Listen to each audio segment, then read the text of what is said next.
우리는 새로운 것, 새 것, 이런 것들을 참 좋아하는 것 같습니다. 사실 저만 해도 그렇죠. 새로운 반찬, 이렇게 오래 먹었던 반찬과 새로운 반찬이 나오면 처음 나온, 새롭게 나온 그 반찬에 손이 가고요. 새로운 옷이 더 이렇게 태가 나고, 신상, 이런 것들이 훨씬 더 좋아 보이지 않습니까? 그런데 요한일서는 우리한테 별로 새로운 얘기를 하는 것 같지 않아요. 오히려 요한이 가지고 있는 방식은 새로운, 다양한, 복잡한 이야기를 하기보다 중요한 것을 반복적으로 이야기하고요. 또 다각적으로 이야기하며 그게 얼마나 중요한지를 생각하게 됩니다. 만약에 이런 요한의 의도를 우리가 잘 살리지 못한다면 우리에게 벌어지는 일은 이런 걸 거예요. 에이, 또 이 얘기네. 이 얘기 이미 다 들었는데? 이미 다 알고 있는데? 그런데 요한은 아직 불충분하다고 여기는 것 같습니다. 그에게 이 요한일서를 받았던 성도들에게 이 신자가 마땅히 사랑해야 된다. 요한이 요한일서에서 세 가지를 이야기했죠. 하나는 거룩을 통한 문제, 다른 하나는 진리를 믿는가의 문제, 세 번째, 형제를 사랑하는가, 이 공동체적인 문제, 그리고 이것을 서로 관련시키고 반복하고 그러면서 이것들을 부각하는데요. 오늘 우리는 다시 한번 형제를 사랑해야 한다. 형제를 사랑하는 것이 너무나도 마땅하다라는 이 반복되는 그런 말씀을 듣게 됩니다. 그러나 여러분, 여전히 우리가 들어야 될 부분이 있다는 거예요. 아직 그거 충분히 들었다. 네, 이제 그거 저 알겠어요 라고 말할 수 없는, 다시 들어야 되는 그런 요인이 있다는 겁니다. 그럴 때 오늘 13절부터 21절까지 오늘 본문은 12절에 이 논의를 이어가고 있는 것을 볼 수 있습니다. 12절 한번 같이 읽을까요? 시작. 어느 때나 하나님을 본 사람이 없으되 만일 우리가 서로 사랑하면 하나님이 우리 안에 거하시고 그의 사랑이 우리 안에 온전히 이루어지느니라. 어느 때나 하나님을 본 사람이 없다. 하나님을 본 사람은 없습니다. 하나님의 모세가 하나님을 가장 가까이서 봤죠. 그런데 그마저도 하나님을 본 게 아니에요. 모세는 하나님의 얼굴을 보고 싶습니다 라고 했지만 하나님은 모든 것들이 지나가고 그 어렴풋한 뒷모습, 이 뒷모습이라는 것 역시도 은유적인 표현이겠죠. 하나님의 계시는 그런 이미지 혹은 하나님이 계시는 증거, 이런 것들을 봤던 거지 모세 역시도 하나님을 대면하여 하나님 얼굴을 보진 못했어요. 세상에 어떤 사람도 하나님을 볼 수 없습니다. 하나님은 보이시지 않고 하나님은 우리하고는 차원이 다른 분이에요.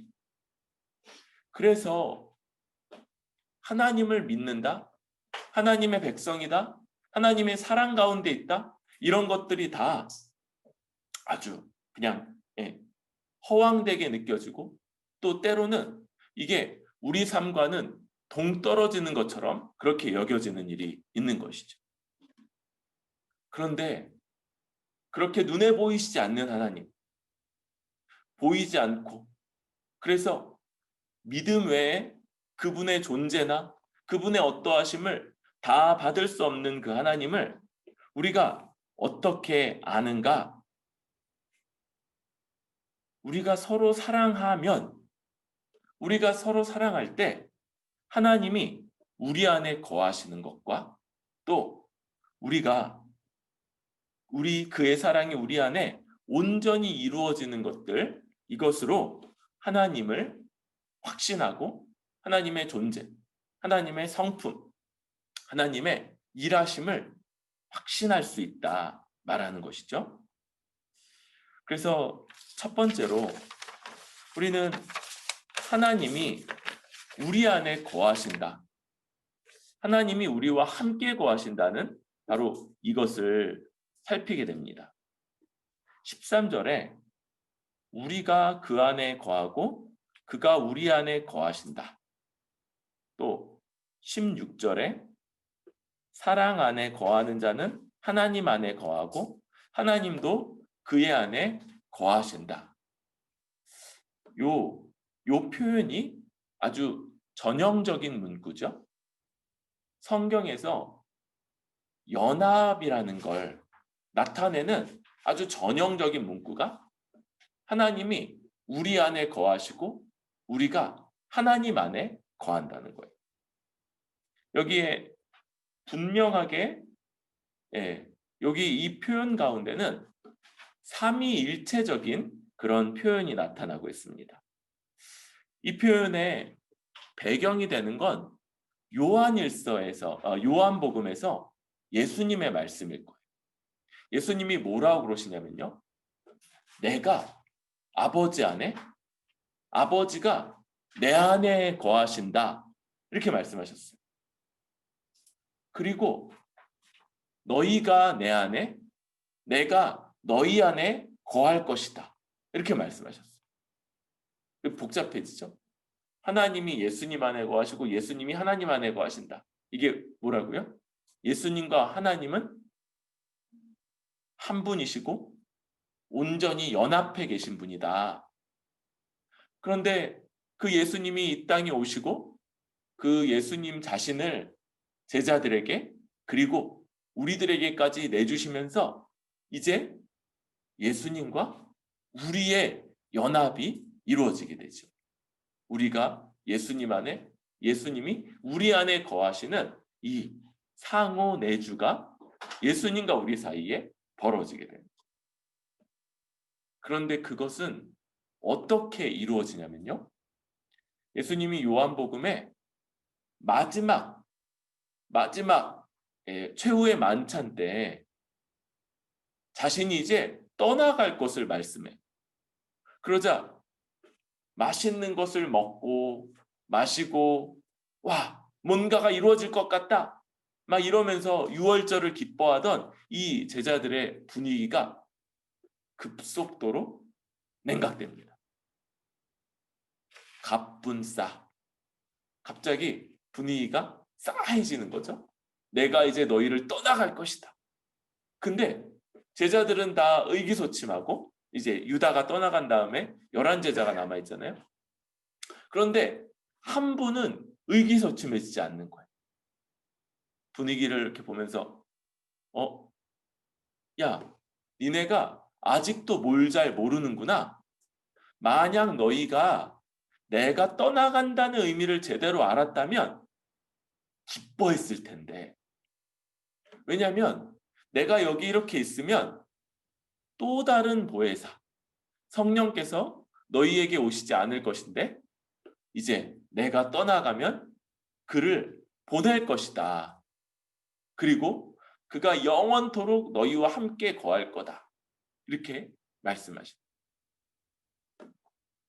그러니까 예수님과 그 제자들 그리고 신자들의 연합은 뭘 통해서 이루어집니까? 바로 성령님, 예수 그리스도께서 이제 십자가 사역을 다 이루시고 하나님 앞에 나아가셔서 아버지께 받아 우리에게 부어주시는 바로 그의 영, 이 성령이 우리 가운데 옴으로써 이 일이 벌어지게 되는 것이죠. 그래서 하나님과의 연합은 어떻게 이루어집니까? 눈에 보이지 않는 하나님과의 연합? 우리 주 예수 그리스도와 연합함으로써 일어나게 되죠.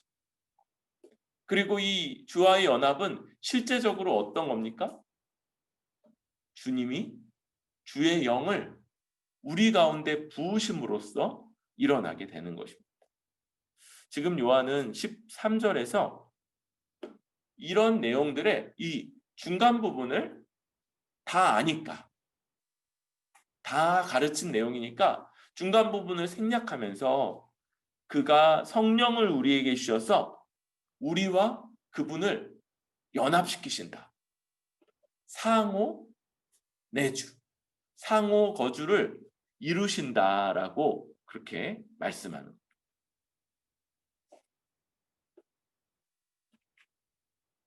바로 이를 위해서 사도들이 이런 증언을 했던 거예요. 14절. 아버지가 아들을 세상에 구주로 보내신 것을 우리가 보았고 또 증언하노니. 그러니까 지금 이 13절에서 생략된 게 14절에서 드러나고 있죠. 하나님이 직접 성령을 보내셔서 이제 우리 안에 내주하시는 방식이 아니라 아버지가 아들을 세상의 구주로 보내시고 그것을 다 보고 만지고 다 점검한 사도들의 증언을 통해서 이제 그 예수를 믿고 하나님의 아들로 시인할 때 그때 하나님과 그 예수 그리스도를, 하나님이 보내신 예수 그리스도를 믿는 자, 예수 그리스도를 믿어 성령 받은 자들 가운데 연합이 이루어진다. 그래서 바로 이것, 하나님이 자기 아들을 이 땅에 보내시기까지 행하시는 것, 그것을 바로 하나님이 사랑하시는 사랑이다라고 16절에서 말하고, 이제 하나님의 이 사랑, 하나님의 사랑을 받아들인 자, 그의 사랑 가운데 거하는 자, 그가 우리를 사랑하신 것처럼 우리도 사랑하는 자가 하나님과 하나로 연합하는 자다라고 말하고 있는 거예요. 여러분, 우리 이 신앙생활에 우리의 목표, 우리가 최종적으로 지향하는 것이 어떤 거냐면요. 바로 이 하나님. 눈에 볼 수 없는, 눈에 보이지 않는 이 하나님과 영원토록 함께 거하는 것. 이 하나님과 하나 되어서, 그래서 그 하나님과 함께 교제하며, 온전히 교제하며 아무런 중간에 막힌 담도 없이 그렇게 하나님을 알고 하나님을 고백하고 하나님을 찬송하고 하나님으로부터 오는 모든 복락을 누리는 것, 이게 바로 우리 신앙생활의 마지막 목표라고 할 수 있죠. 계시록에서 이런 내용을 표현해 주죠. 이제 모든 역사가 마치고 주 예수님 다시 오실 때 이루어질 일, 하나님의 성전이 없다는 거예요. 성전이 없다. 이 성전은 어떤 거냐면 하나님의 임재를 나타내죠. 그죠? 하나님이 자기 백성들 가운데 거한다는 임재를 나타내는데, 다른 한편으로는 하나님이 그 백성 가운데 거할 수 없다는 한계를 나타내기도 해요. 다시 말하면 그 건물에 가야지만 하나님과의 만남이 이루어질 수 있는 거죠. 그 건물에는 아무도 못 들어가요, 사실. 그죠? 그 건물의 가장 깊은 장소에는 대제사장만 1년에 단 한 차례, 아주 짧은 순간만이 허락되지, 그것도 특별한 예식을 위해서. 모든 백성 아무도 하나님을 만날 수 없다는 걸 드러내는 건 역시 이 성전의 기능인 거예요. 그런데 마지막 날 모든 것이 이루어졌을 때 하나님이 그 백성 가운데 거하시는데 성전이라는 벽으로 막아서 하나님과 그 백성을 구분하는 어떤 것도 존재하지 않으며 하나님이 마치 에덴 동산에서 그러하셨던 것처럼 그 백성과 함께 거하신다. 이게 바로 우리 신앙의 마지막 모습이고, 이걸 가리키는 그 유명한 용어, 여러분들이 히브리어인데도 그게 히브리어인지 잘 모르고 그냥 입에 붙어서 썼던 말, 임마누엘. 임마누엘. 임마누엘. 하나님이 우리와 함께 거하신다. 하나님이 우리 가운데 거하신다. 바로 이 일이 온전히 이루어지게 되는 것이죠. 여러분, 우리의 궁극적인 목표, 우리 신앙생활에 최종적으로 우리가 도달해야 될 바로 그곳이 임마누엘이고, 하나님이 우리와 함께 거하시는 것. 그런데 이 땅에서도 아직 하나님 나라가 완전히 이루어지기 전에도 바로 그렇지, 그와 같이 하나님과 함께 하나님 안에 거하며 살아갈 방법이 있다는 겁니다. 그게 무엇이라고요?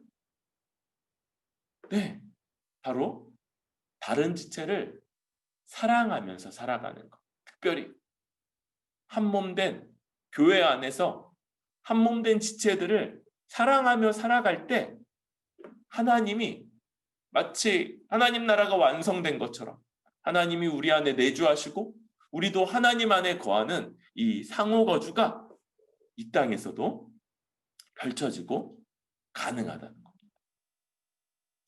더군다나 여러분, 요한일서가 아주 현실적이라고 그랬죠? 이런 게 늘 낙관적이지가 않은 거예요. 세상의 미움, 방해, 저항, 이런 것들이 언제나 있는 상황, 그런 것 속에서 사랑하는 것, 이게 우리의 사랑이고 아주 현실적인 그런 방식인 것. 그런데도 불구하고 어떻게 이렇게 사랑한다, 이렇게 사랑할 수 있다라고 반복적이고 확신 있게 말할 수 있냐면 바로 성령이 우리에게 오셨기 때문이죠. 여러분, 성령의 약속, 우리 구약에서 성령을 약속했던 이 약속들에서 어떤 거냐면요, 새로운 본성, 새로운 마음이 주어질 것. 성령이 오시면 우리 안에 새로운 본성, 새로운 마음이 나타나게 될 것, 이것을 약속하고 말씀했던 것을 기억합니다.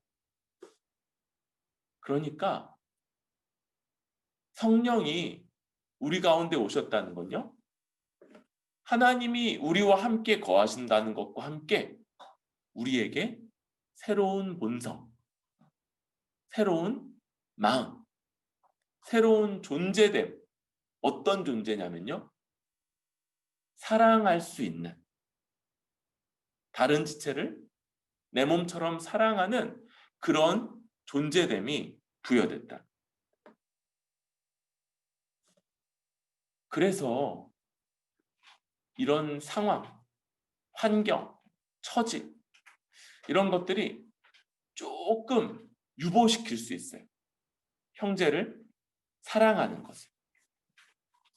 근데 여러분, 이 존재는요, 언제나 모든 상황, 모든 환경, 모든 불가능해 보이는 그런 것들도 이기고 그 존재됨을 나타내기 마련이고.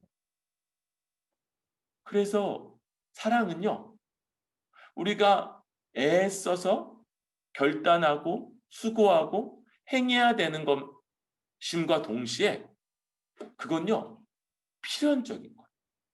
아무도 그게 나타나는 것을 막을 수 없는. 여러분, 우리는 점점 더 이 말씀이 이루어지는 것을 보게 될 거예요. 물론 그게 반대가 있고 방해가 있고 또 미움받는 일들이 있으니까 늘 행복하기만 하고 늘 편안하고 늘 아무 문제가 없이 그렇게 되지 않는 거예요. 그럼에도 불구하고 사랑하고자 다른 지체를 섬기고자 수고하고 애쓰고 여러 어려움들을 참아내는 이 일들이 반드시 나타나게 될 거다. 이것은 하나님이 자기 영, 예수 그리스도의 영을 우리 가운데 부으셨기 때문이고 또 우리와 그런 방식으로 우리와 함께 거하시기 때문에 그러하다. 이런 모습들 기대합니다. 우리 안에 더 분명하게, 더 확실하게, 더 나타날 것을 기대해요. 여러분, 상황이 좋지 않다. 맞아요. 상황이 좋지 않은 것 알고 있습니다. 지금 다른 지체를 돌보고 섬기기에 그렇게 좋지 않아요. 그런데 예수님 오시고 지난 2000년 동안 어느 시대, 어느 교회 처지에서 다른 지체를 사랑하고 섬기고 다른 지체를 아끼고 다른 지체를 위하는 게 편안하고 쉽고 얼마든지 됐던 때가 없어요. 성경을 보면 이미 1세기 때 다른 지체들을 위해서 헌금을 모았는데 뭐라고 말하냐면 너희가 극심한 빈곤 가운데서 도에 넘치도록 모았구나 이렇게 말하는 거예요. 한편으로는 상황이 본인들도 아주 빈곤, 처지가 좋지가 않은 거예요. 그래서 오히려 그것을 모은 바울이 니네 너무 많이 모은 것 아니냐 이렇게 여길 만큼. 그런데 동시에 뭡니까? 원래 복음이 그렇게 역사. 원래 새로운 본성, 새로운 마음이라는 게 그런 식으로 역사하는 겁니다. 상황, 환경, 처지 이런 것들 뛰어넘어서 결실하고 열매 맺고 그래서 정말 새로운 본성이 주어졌구나. 새로운 존재구나. 하나님이 우리 가운데 거하시는구나 라는 증거가 되는 거죠. 여러분 이제 우리 교회가 3년 차를 향해 가고 있습니다. 이제 지역 모임에서 지역 모임 계속 목사님들하고 같이 모임을 하고 있지 않습니까? 지역 모임에서 얼마 전 본문이 성찬이었어요. 성찬. 그리고 어떤 교회는 성찬을 하고 있고 뭐 그런 교회들이 있죠. 제 안에 이 성찬에 대한 소망. 그래서 하나님의 은혜의 수단인 이 성찬을 통해서 큰 은혜를 누리고 또 만끽할 것 이런 것들에 대한 기대함이 있다고 그렇게 밝혔습니다. 그러나 동시에 이러한 증거를 기다리고 있다는 것도 우리 지체들하고 나누었어요. 여러분, 우리도 정예원이 세워져서 성찬이 우리 가운데 이루어지고 그로 인해서 놀라운 은혜를 눈에 보이는 방식으로 우리가 먹고 마시며 감각하는 방식으로 더 누릴 수 있기를 기대하고 소망합니다. 전제 조건이 있죠. 우리에게 정예원이 세워지는 것이고요. 정예원으로서의 어떤 증거들 이런 것들을 기다리고 있어요. 그런데 이 기다림이 오래 가지 않을 거다라는 생각도 하고요. 또 우리 가운데 한 3년죠. 이제 내년 4월이면은 3주년이 되는데 그때쯤 우리를 좀 세워갈 수 있을 것을 기대합니다. 증거는요 나타날 거예요.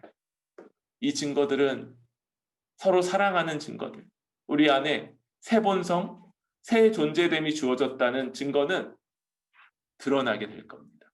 우리는 그쵸? 어떤 최소한의 기준 같은 걸 가지고 기다리고 있으면 되는 거예요. 기다리고 소망하고 그리고 그 증거가 나타났을 때 기뻐하며 감사하는 것. 이게 우리 삶이 될 거다 생각합니다. 그러면서 오늘 말씀은 17절, 18절로 넘어가면서 두려움과 담대함을 대조하고 있어요. 두려움과 담대함. 여러분, 이제 시대가 이 두려움을 많이 양산하는 시대죠. 이게 별일 없이, 큰일 없이 그냥 쭉 그렇게 흘러갈 때 우리는 괜찮다 그렇게 여기는데요. 동시에 작년 말부터 벌어졌던 이런 코로나 상황 같은 것들이 딱 벌어졌을 때 그 이전하고는 완전히 다른, 도무지 어떻게 해야 될지 모르는 이런 상황을 만나면서 세상에는 이 두려움이 확 퍼져나가고, 아마도 그쵸? 네. 보험이나 뭐 이런 것들에 관심, 또 새롭게 가입하는 사람들도 많이 늘었을 거고, 그런 상황들이 우리에게 펼쳐집니다. 그런데 뭐가 그렇게 두려운가? 성경은 이런 두려움들을요, 우리가 그냥 일상적으로 느끼는 두려움들을 늘 마지막 심판대, 하나님의 심판대 앞에서의 죄인이 갖는 두려움과 연결시키는 것. 왜 두려움냐면요, 궁극적으로 우리가 죄인이고 마지막 날 우리를, 각 사람을 심판대에서 심판하실 하나님이 계시다는 것, 하나님의 심판대가 우리 앞에 놓여 있다는 걸 본능적으로 알고 있기 때문에, 그리고 그러한 죄인으로서의 두려움의 반영이 우리 삶에서 느껴지는 여러 가지 일들에 대한 두려움과 연결된다고 할 수 있습니다. 그런데 모든 사람들이 그렇게 불안정하고 불안하고 또 혼란스러운 상황, 그런 걸 공통적으로 겪으면서 살아가는 것 같지만, 그런데 담대함을 가질 수 있어요. 어떠냐면 그 사랑이 우리에게 온전히 이루어질 때이죠. 여기 그 사랑이 온전히 이루어진다 할 때 우리의 사랑이 완벽하다 이런 표현은 아닐 거예요. 사실 온전하다, 완벽하다가 의미상으로 같거든요. 근데 우리 알다시피 또 요한일서에서 이야기하는 것처럼 마지막 날 갈 때까지 우리는, 나는 이제는 죄 짓지 않아요, 이렇게 말할 만한 사람이 아니겠죠? 우리가 아주 앞으로 더 성화가 오래 지속돼서 우리 이성도님 120살까지 성화되어서 이 땅에서 마지막 그 숨을 거두신 날, 그때도 우리는 주 예수를 의지해야 되는 부분이 있을 거라고요. 이제 또 100살까지는 죄 지었는데 그때부터 죄 지은 적은 없을 것 같아요. 이렇게 말할 수 없을 거라고요. 마찬가지로 우리가 형제를 사랑하는 이 사랑, 우리 얼마 전에 뭐라고 얘기했습니까? 형제를 사랑할 때도 우리 양심에 걸리는 것들이 있을 수 있다고 그랬죠. 그러니까 우리의 사랑이 늘 완벽하다? 이렇게 말할 수는 없을 거예요. 그런데 그럼에도 불구하고 온전히 이루어진다. 이것은요, 이 세상의 방식. 그래서 나에게 유익이 되는 사람, 나에게 도움이 되는 사람들을 잘해주고, 또 그러지 않는 사람들에게 아주 관심이 없고 무관심하고, 그런 사람들을 아주 돌보지 않는 이런 모습과 대조되는 그런 모습의 사랑.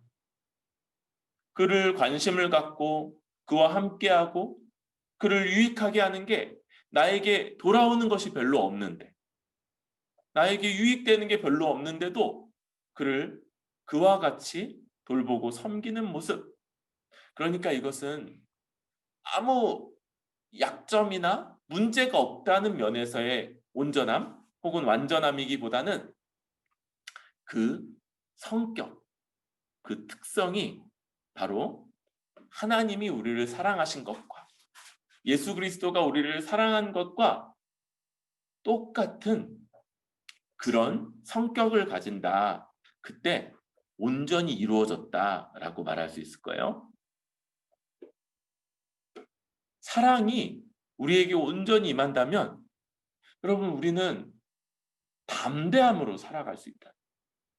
먼저는 그게 뭡니까? 마지막 심판대 앞에서 하나님이 우리 주 예수 그리스도를 의롭다 하셨어요. 아직 마지막 날이 안 됐는데 어떻게 해요? 예수님이 이 땅에서 생명이 끊어지시면서 하나님 앞에 서셨고 거기서 너는 의롭다. 너는 내 보좌 우편에서 모든 것을 다스리는 통치자의 자리에 앉아라라고 하나님이 예수님을 인정하신 거예요. 그런데 우리가 어떻다고요? 사랑할 때? 물론 양적인 차이, 또 예수님은 실수가 없으셨지만 우리는 실수도 하고 좌충우돌하는 면도 있지만 그 본질적인 특성이 예수님과 똑같다는 거예요. 그러하니까 그런 우리들 하나님의 심판대 앞에서 의롭다함 받을 것 확신할 수 있다. 분명히 한다. 그러니까 담대할 수 있는. 그리고 여러분 이 담대함은요 두려움이 움직이는 것과 마찬가지. 마지막 심판대를 향한 그 두려움이 우리의 일상, 우리의 이 불안정하고 미래를 알지 못하고 어떤 일이 벌어질지 모르는 우리의 일상의 두려움으로 나타나는 것과 마찬가지로 마지막 심판대에 대한 담대함, 그때 하나님이 우리를 의롭다 하실 것이라는 걸 확실히 아는 것은 이 땅에서 우리 처한 상황, 환경 이런 것들에서 나타나는 담대함과 연결될 수 있는 거예요. 여러분 이제 어떤 큰 일이 벌어지면요 우리 마음이 덜컥 내려앉아. 그럴 수 있죠. 신자나 사랑하는 사람들 안에도 그럴 수 있어요. 그런데 여러분 그때 그냥 두려움에 자기를 그냥 다 내주고 그리고 그 두려움을 해소하기 위한 세상적인 방식들을 다 가져오는, 여러분 이건 우리 신자의 모습이 아닌 거예요. 우리는 무슨 일이 덜컥 벌어졌을 때 한번 찬찬히 생각해 봐야 돼요. 내가 다른 지체를 사랑하고 돌보고 주 앞에서 그렇게 살아가고 있는가? 그리고 그것이 맞다면 여러분 지금 우리에게 벌어진 그 일은 하나님의 형벌이나 처벌일 수 있습니까? 그러지 않다.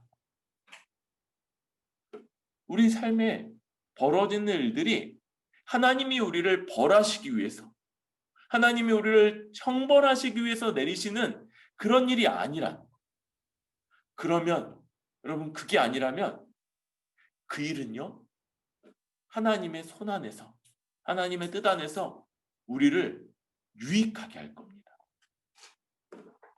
그런 어려움들, 그런 상황들은요 우리를 무너뜨리거나 우리를 낙심하고 좌절하게 만들 그런 방식이 아니라 하나님의 손 안에서 모든 것을 합력하여 선을 이루시는 하나님의 손 안에서 우리에게 유익하게 사용될 거예요. 그러니까 순간은 덜컥 마음이 내려앉는다 할지라도 패닉 상태에 빠져서 막 이리저리 도와줄 사람을 찾고 도와줄 방법을 찾고 어떤 것들을 강구하는 것이 아니라 그 상황 가운데서도 우리의 유익을 이루어 가시는 하나님을 얼마든지 기대하고 소망하고, 그리고 물론 그때 오는 어려움들 이거 꿋꿋이 견뎌갈 수 있는 거죠. 그런 게 바로 우리가 이 땅에서 사랑하면서 살 때, 다른 지체를 섬기고 돌보고 위하고, 거기에 우리의 에너지, 우리의 시간, 우리에게 있는 자원들, 우리에게 있는 돈, 이걸 다른 지체들을 위해서 사용하며 살아갈 때 우리가 가지는 담대함인 거죠. 여러분, 점점 이제 큰 일들은 벌어지게 될 거예요. 우리 이렇게 돌아가실 때 암으로 죽는 비율이 4분의 1 정도가 되죠. 통계적으로. 하나, 둘, 셋. 아니, 이렇게 하면 안 되죠. 하나, 둘, 셋, 넷. 하나, 둘, 셋, 넷. 뭐 이렇게 되는 거예요. 그러니까 통계적으로 우리 가운데도 2명 정도는 그렇게 될 수 있는 거예요. 근데 그거 아니어도 또 다른 질병, 사고 이런 것들 때문에 그런 일들은 우리에게 이제 점점 더 벌어지죠. 그럼에도 불구하고 여러분, 그게 하나님의 죄에 대한 형벌이 아니라는 것. 그걸 우리 주 예수 그리스도 모든 것을 다 치르셨고, 우리는 형벌로서가 아니라 우리를 위하시고 우리를 유익을 끼치시기 위해서 하나님이 거치게 하시는 훈련 이후 연단으로 이런 상황들을 얼마든지 이해할 수 있고, 그래서 담대할 수 있다는 것. 이게 형제를 사랑하는 자가 가지는 큰 유익이며 힘입니다. 여러분, 이 상황이 갑자기 벌어질 때 우리 반사적으로 이렇게 덜컥 내려앉는 것, 이것도 훈련하면서 시간이 지나면서 이것들도 좀 더 나아져야겠지만요. 그렇게 그런 상황, 그런 놀람이 우리를 지배하지 않도록 하시기를 바랍니다. 그런 것들에 지배되면 신자같이 그런 상황들을 풀어가지 못하는 거예요. 진리의 기초에서. 이게 하나님으로부터 온 징계인가? 하나님으로부터 온 처벌인가? 그러지 않다면, 그것 아니라면, 만약에 그러하다면 우리가 빨리 회개해야 되겠죠? 그런데 그게 아니라면 그 형벌은 우리 주 예수 그리스도 안에서 다 해결된 거예요. 그리고 우리는 그 일까지도 사용하셔서 우리를 유익하게 하실 것을 기대하고 소망하면서 담대하게, 꿋꿋하게 잘 견디고 이겨낼 수 있는 거죠.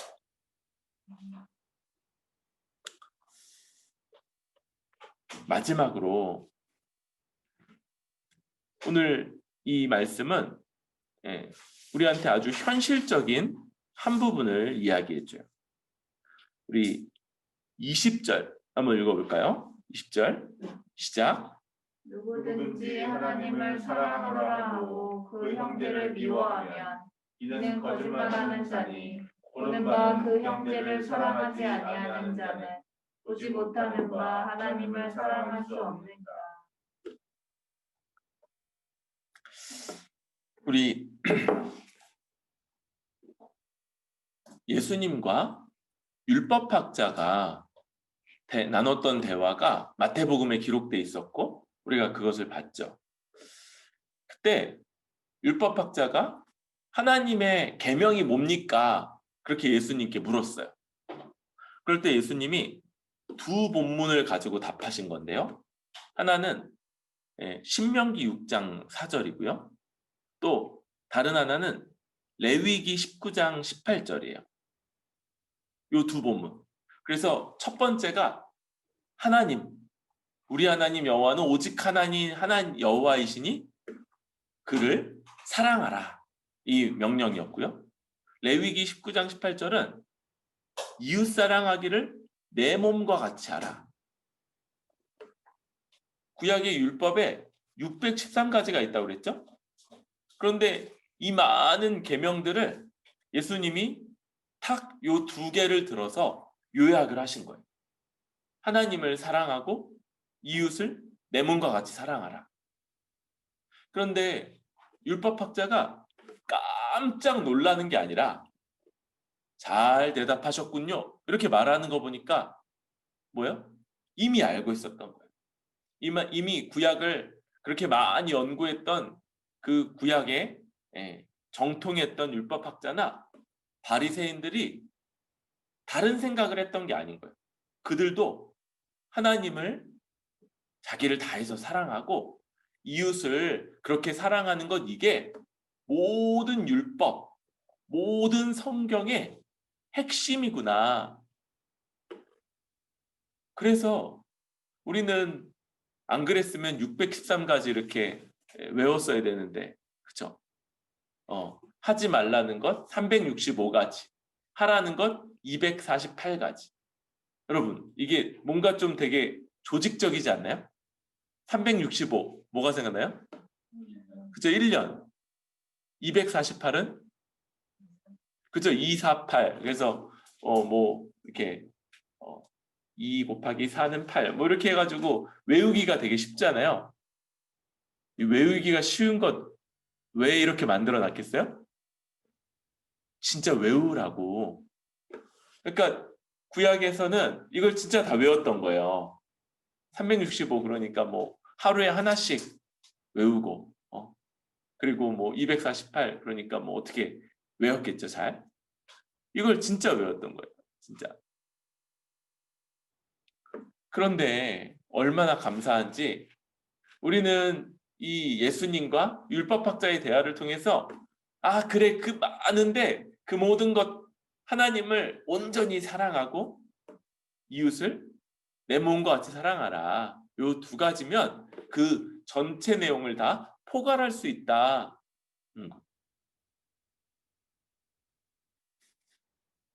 그런데 오늘 요한은 우리에게 아주 현실적인 또 놀라운 그런 도전을 하는 건데요. 둘 중에 하나는 어렵고요. 하나는 쉽다는 거예요. 뭐가 어렵습니까? 왜요? 그분은 보이지 않는 분. 그래서 우리가 그분을 알 수도 없고요. 그분을 내 마음대로 할 수도 없어요. 그분은요, 이 알라딘의 지니와 정반대의 분입니다. 지니는 그 램프를 들고 있으면 내 손 안에 있죠. 또 어떤 방식, 램프를 문지르면 제깍 튀어나와야 돼요. 막 문질렀는데 안 나오는 지니, 그런 거 없죠. 그리고 나오면 내가 원하는 걸 들어줘야 돼요.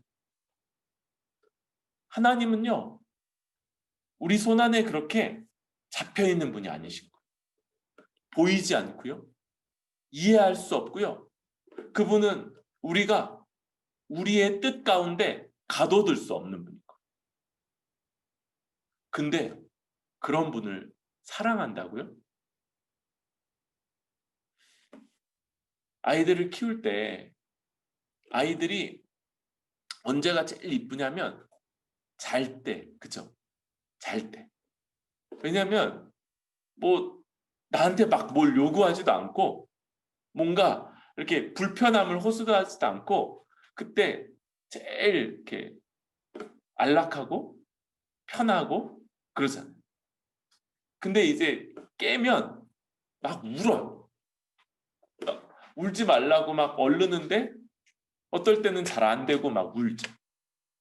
또 이제 더 크면 내가 해주는 어떤 것들을 얘가 또 이제 생각이 생겨서 거부하고 지 생각대로 막 뭘 하잖아요. 그러면 이제 미워지는 거죠. 그래서 뭐 미운 시리즈가 되게 많잖아요. 그렇죠? 뭐 미운 뭐 100일, 미운 돌 이런 말은 잘 안 해도 뭐 미운 뭐 몇 세, 뭐 이런 거. 그러니까 자기 생각이 생기고 자기 생각대로 막 행동하고 그러면 이제 미워져요. 여러분, 하나님은요. 하나님은 우리가 사랑할 수 있는 분이 아니에요. 하나님은 우리 그분을 이해할 수도 없고요. 하나님을 내 뜻대로 내 뜻대로 이렇게 해주면 나도 그렇게 하고 뭐 이런 게 통하면 좀 이렇게 사랑스러울 텐데 그러시지 않는 거예요. 그런데 그런 하나님이 먼저 행하신 일이 있어요. 19절. 우리가 사랑함은 그가 먼저 우리를 사랑하셨습니다. 하나님이요. 우리를 먼저 사랑하셨어요. 그냥 나 너 사랑해. 내 마음 안에 너를 향한 호감이 있어. 이런 방식이 아니죠. 아주 구체적이고 실제적으로 그리고 역사적으로 그가 아무도 부인할 수 없는 한 사건으로 우리 같은 자들을 정말 사랑하셨어요.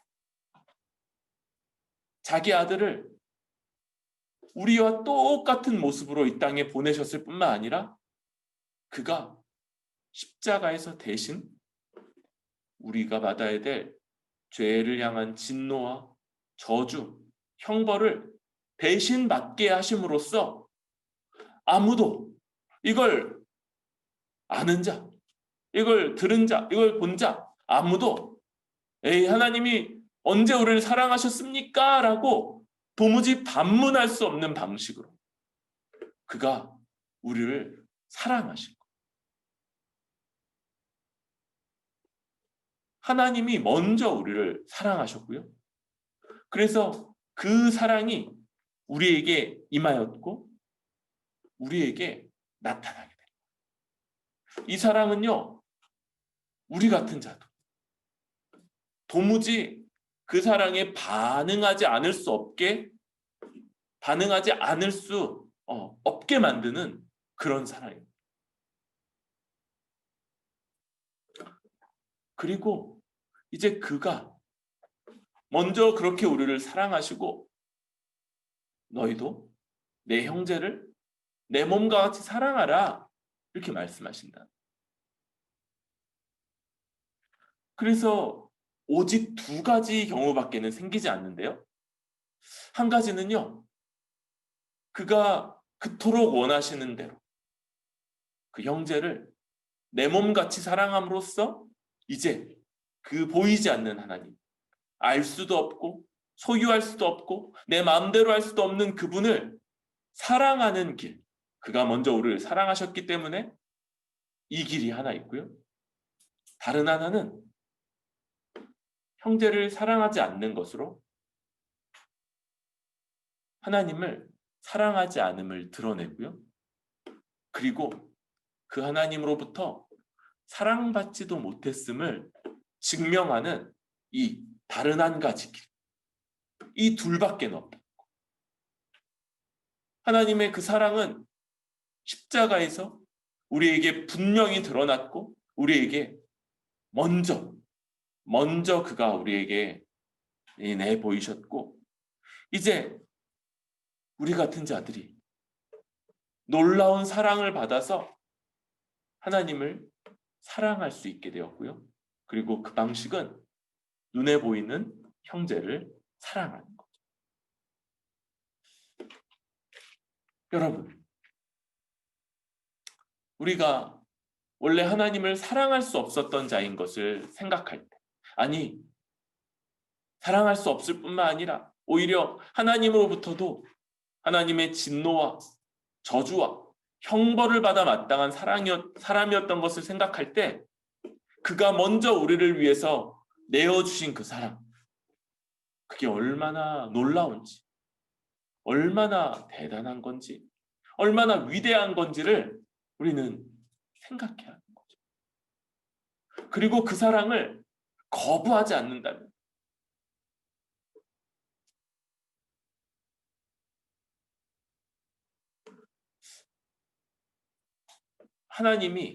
하나님의 최선을 다해서 우리를 위해서 내어주신 그 아들, 그 자신과 동등한 존재요.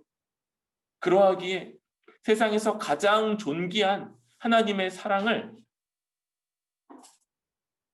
그 쓰레기잖아, 이렇게 아주 치부해버리지 않는다면 우리도 그 사랑을 받은 자로서 형제를 사랑함으로 하나님을 사랑하는 자, 그렇게 될 수밖에 없고, 그것이 너무나도 마땅하다는 것. 여러분, 우리는 이렇게 생각해야 합니다. 형제를 사랑하지 않을 때, 형제를 여기 미워한다고 말하는데요, 미워하는 것 뭐라고 그랬습니까? 째려보는 거 아니라고 그랬죠. 가장 적극적으로 사랑하지 않는 걸 가리키는 것이 바로 여기 미워하는 거죠. 그와 같이 사랑하지 않을 때, 적극적으로 형제를 돌보고 위하고 애쓰고 섬기지 않을 때, 우리는 하나님이 십자가에서 내주신 그 아들을 조롱하고요, 헛되다, 에이 그게 뭐야 라고 이렇게 하나님과 우리 주 예수 그리스도의 십자가를 모욕하고 있는 거다 라고 할 수 있는 거죠.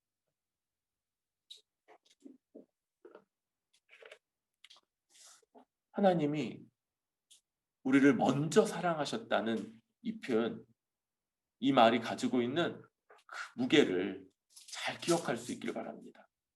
그리고 정말 그렇게 그렇게 사랑받았다면 우리도 왜 쟤는 안 사랑해요? 왜 쟤는 저러고 있어요? 이렇게 말할 수가 없는 거.